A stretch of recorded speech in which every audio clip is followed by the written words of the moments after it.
All you need is love. Love. Love is all you need. So sang, I think it was the Beatles, a long time ago. Were they right?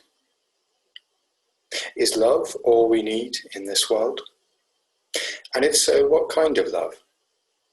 It's been 60 years since the Beatles sung. The world is perhaps not all that very much better.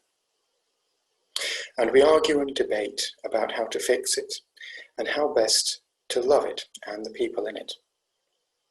What does Christianity have to say about love? What does Christianity have to say about what love should look like and who we should love? I'm going to try and make a start at answering all that in this episode of 5 Minutes Theology. There's no slides today, just me talking, so I'm going to set my phone timer to try and keep me honest about the 5 minutes. And starting now.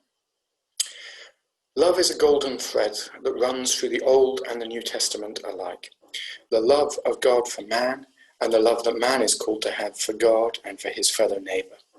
Jesus called love the summary of the Old Testament law, and Paul called it the spirit and summary of the New. But what is unique about Christian love? Well, I want to say 2 things about where it comes from and 2 things about what it looks like. First, about where it comes from. Christian love is ultimately rooted in what we believe God is like. That is, it is rooted in the doctrine of the Trinity.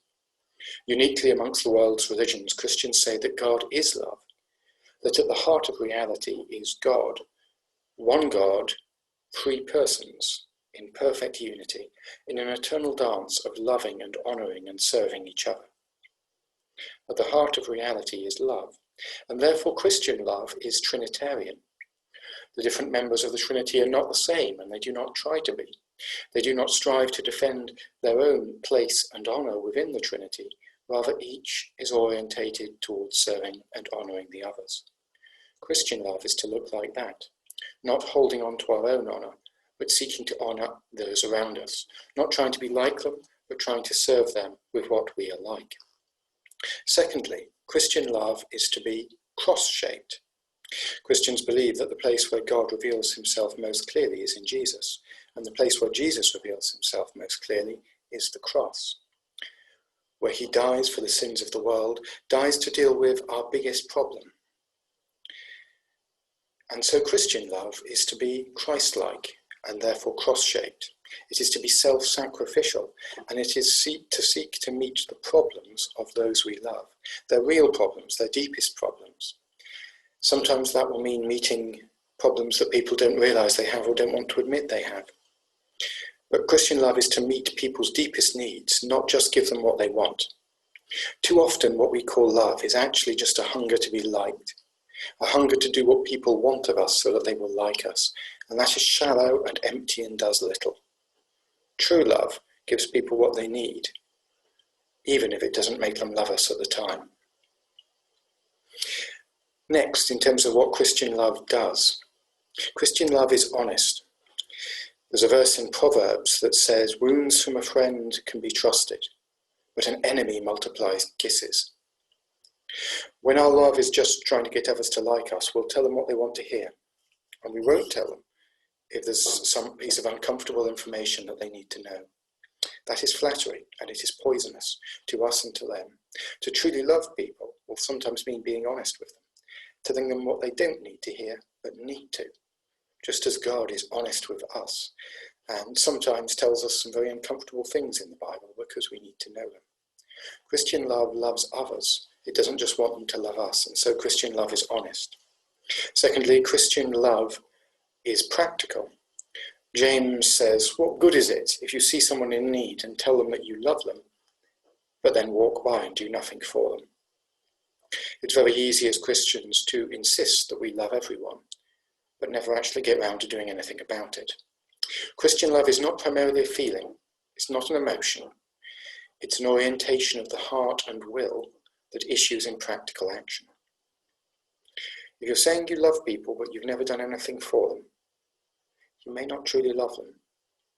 Christian love is practical and in action. Now, sometimes there's very little we can do for someone but pray, and yet praying does a great deal in the end. But love is not about what I feel in here. It's about how I orientate my life, and ultimately about what I do with these. Christian love is practical. And Christian love is ultimately for everyone. When Jesus' contemporaries questioned who was the neighbour they were to love, Jesus told them a story about somebody who helped his enemy, the Good Samaritan. Ultimately, you do not have a choice about whether or not you love another human being if you're a Christian. You have a choice about how you love them, whether you love them as a brother, as a husband or wife, as a son or daughter, as a mother or father, or as an enemy. But even if they're an enemy, you have to love them, because God loved us while we were still enemies and sent his Son to die for us. Christian love is Trinitarian. Christian love is cross-shaped, it is honest, it is practical, and it is for everyone. There is my 5 minutes. 5 minutes theology. I hope that was helpful and interesting. There's obviously books to be written on the subject of Christian love, and this is just the start of a conversation. But hopefully it was some food for thought, and tune back in later for some more 5-minute theology.